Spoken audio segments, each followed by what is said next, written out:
best cases are those cases that I find that it's the clients that help me help them.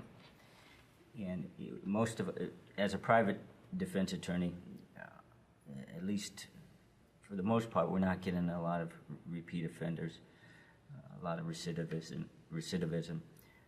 We're getting people who have gotten in trouble for the first time and want to do anything and everything they can to help mitigate the circumstances they find themselves in because they're scared. Getting a felony conviction or even a misdemeanor conviction is frightening to them, let alone spending time in jail. So but you do find clients that you have to work on a little harder than others, that you give them advice, you give them a person to talk to get a Rule 25 or a chemical health assessment, and then they blow them off for a week or 2 weeks, and you call them and say, have you done this yet? No, I haven't gotten around to it. Well, we got to go to court in 2 weeks, and like I want to be able to bring this to the judge to show them that you're taking this seriously. Because most judges and prosecutors are going to look more favorably on that individual. They take steps to address the issue that may be a problem to them without having to be ordered to do so.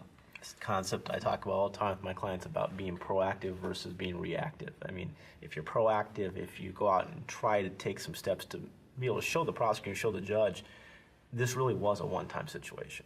I've addressed my issues.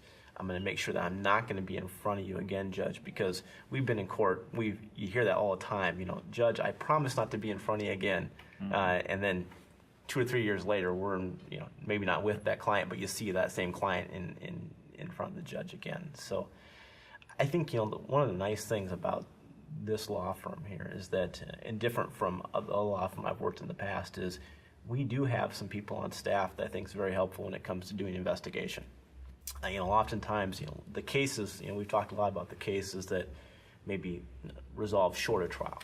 We all have those cases that are going to be hard pressed to resolve short of trial. They're going to end up in a trial because the circumstances and the prosecutor, maybe in that case, hasn't made enough risk or created enough risk for a client to take a plea deal.